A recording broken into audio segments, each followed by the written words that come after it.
This will be video number 3, and this will be the last of the first position chords. First position really mean the first 3 frets, and normally you'd only use 3 fingers. After this video, the next one will cover the bar chords, and then we really will be motoring, because once you've got bar chords you can do so much more. So let's start with the last 3 chords in the first position. First position is because they are only 3 fingered chords, and they're usually the first, second and the third fret. So let's try with F. This finger, your first finger, is going to have to be in the first fret and the bottom 2 strings. Squeeze them tight together. Then this second finger you want on the 3rd string coming upwards, and then the next finger on the next fret, but on the fret and string above. So I don't know if you can see that. I'm working with a tablet, so it's not the easiest thing in the world to work with. So you've got that finger covering 2 frets, that one covering 1 string, and that covering 1 string. I meant to say that was covering 2 strings. So squeeze really tight and you'll get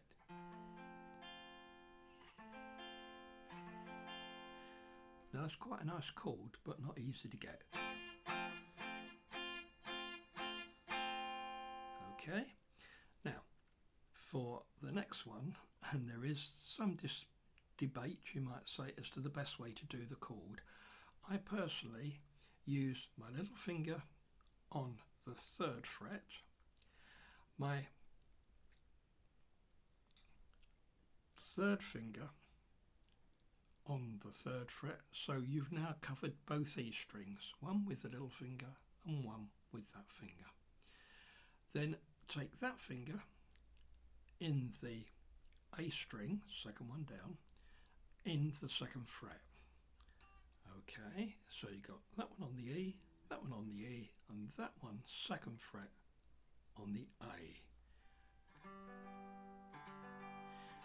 Now you might find this a little tricky to do. Some people, they say it's far too complicated. So what they will do is they will use the 1st, 2nd and 3rd fingers, and they do it like that. That's okay. The only problem with that is when you're going to change from a G to another chord, or up to a G, you want to do it in the simplest way possible. And if you're playing C, F and then G, you notice that from the F to the G it's quite simple. You take your little fingers already hovering over the 3rd fret on the E string, and you just move the other 2 fingers there. Now if you're doing it that way, you can imagine that going from there to there is a bit more involved. So if you can, stick with that. Okay, there is another option. This particular chord shape, the F shape, is usable throughout the neck. If you go up to the 3rd fret and keep that shape, you've got a G. So you can go, okay,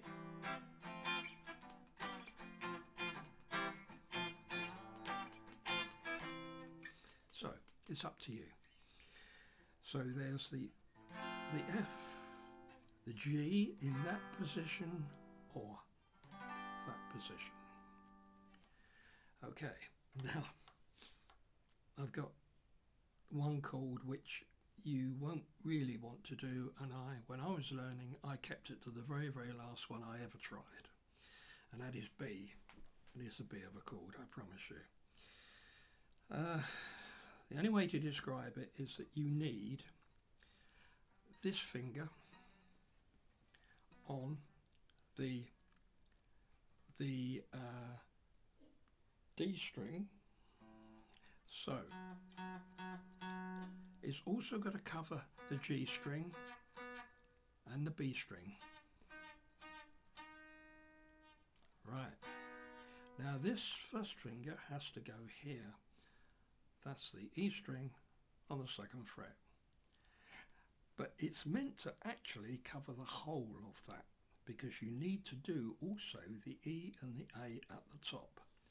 It is quite an awkward chord to try and get, but that's what it looks like. And believe me, it's not easy. But one thing you can do, if you have to play a B, go back to this shape of F. Now, what do we want? So if you take the 3rd, 5th, 7th, now the 7th fret, and you do the F shape there, that's a B. So you can use that F shape to do an F, a G, and go up there and do the B. Hope you can see that. In fact, you can also do an A.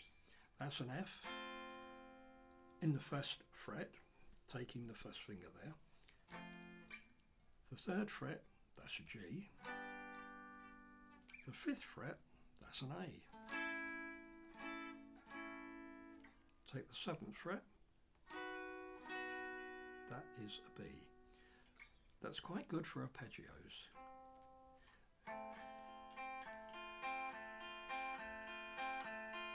And into A.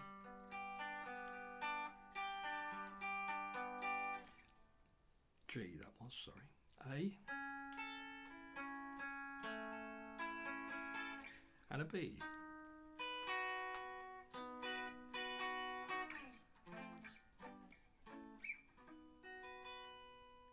And that's muted. Just by putting your hand over the end of the strings at the far end of the neck. Okay, so we got F, we got G, or G, and then we've done B. Okay, so let's try something else to get those fingers moving a little bit. We'll do a little boogie. And by the way, before I forget, I want to show you something that I drew up for when I was teaching before. You can see that. You'll see that what I've drawn is the strings down there. These are the frets, and I've numbered them. The strings E, A, D, G, B, E. If you do that, on this one I've managed to get, as you can see, 3 pictures, and then you can put the dots where the chords really fit. Now in this one I've done a larger format in a different way, but you can see what I've done here. I've put them upright and put the dots in the appropriate place and written above what the chord is. So you've still got the E, A, D, G, B, E. You got the fret numbers 1, 2, 3, and you can put here also your finger number. Okay, if you do that, you can always remember what these chords are. So let's do a slight boogie. So if we start with the E string open, okay, we want to go 1 note there. Now on the 4th fret on the E string, now we want to go to the following string, the A, and do the 2nd fret. So we've gone. Now we want to go to the 4th fret in the A string. So we've gone open, 4, 4th fret, then down to the A string, 2nd fret, A string, 4th fret, A string, 5th fret, and retrace your steps back.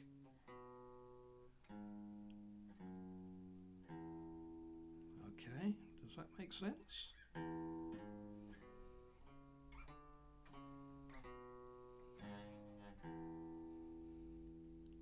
So again, open, 4th, 2nd fret on the 2nd string, 4th fret on the A string, 5th fret on the A string, and reverse, 4th fret, 2nd fret, 4th fret, open.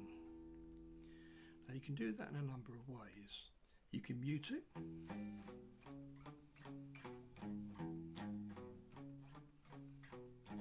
or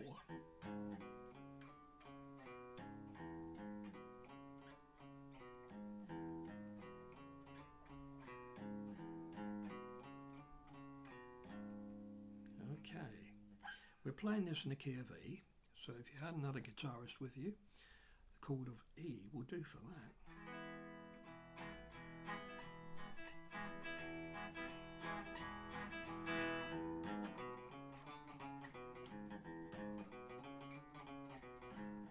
Notice I'm doing 2 notes on each string.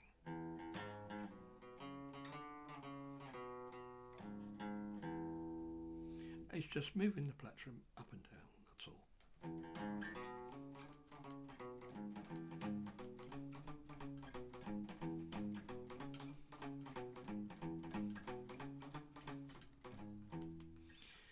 Now, the next part is a repeat of what you've just done, but 1 string down on each. So we start with the A, open, 4th fret, D, 2nd fret, D, 4th fret, D, 5th fret, D, 4th fret, D, 2nd fret, A, 4th fret, and open.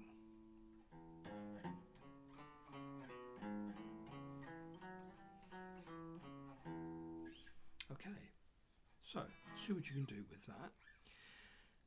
Next time I'll start doing the bar chords. Now with the bar chords you're going to find you'll need an awful lot of patience to get them right and a lot of practice, but they're in a sense they're really an E chord, but what you're doing when you make them is you're replacing this part, the nut rather I should say, and that your first finger replaces that, so you're making the E shape with the 2nd, 3rd and 4th finger, so you get something like that. So if you can see, if I take that first finger off, you've actually got an E shape there.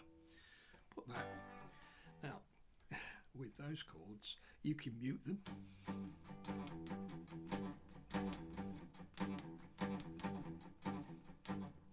you can do 7ths just by moving 1 finger, you can do minor chords moving 1 finger, you can do minor 7ths just taking 2 fingers off, so it's so much easier. You can also do the Chuck Berry style.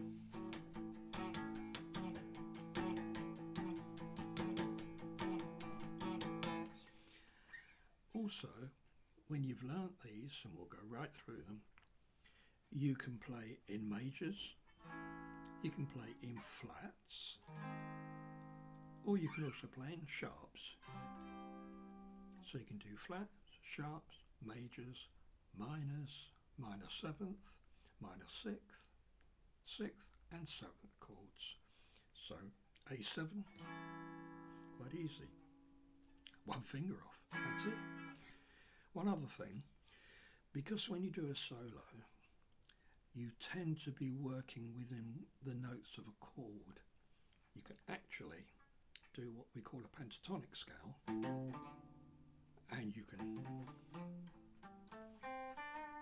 so as you're playing a solo,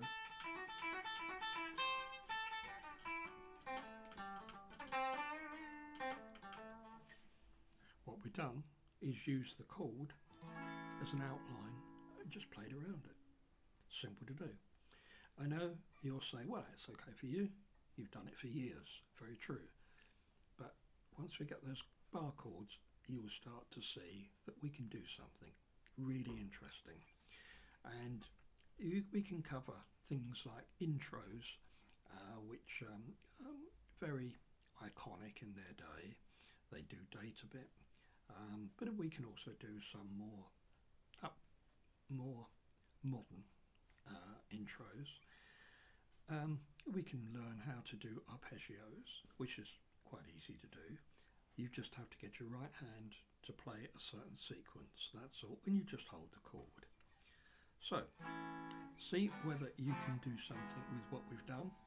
We can also get you to start to learn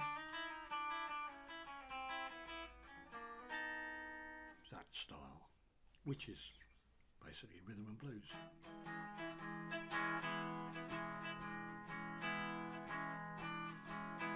All I'm doing there is using an E chord and moving my little finger along. So our finger is off, then it goes on the B string on the second fret, slide it across to the third fret rather, on the B string, and back.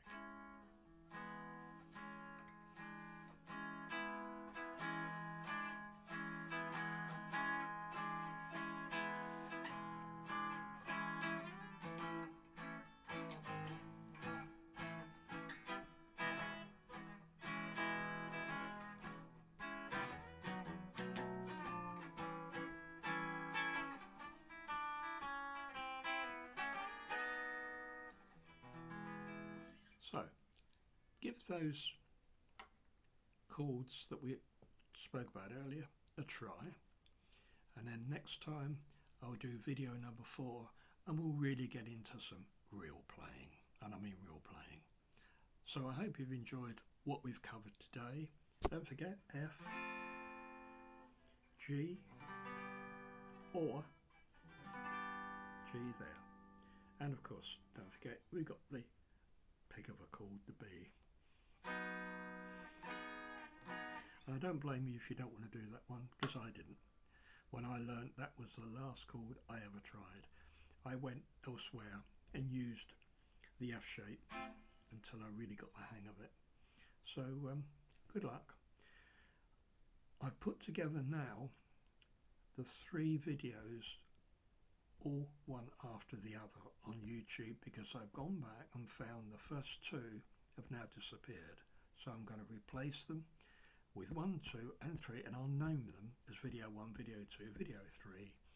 Next one will be video 4, and let's see if we can have some fun with that. Okay, thank you for watching. Please enjoy it. Bye for now.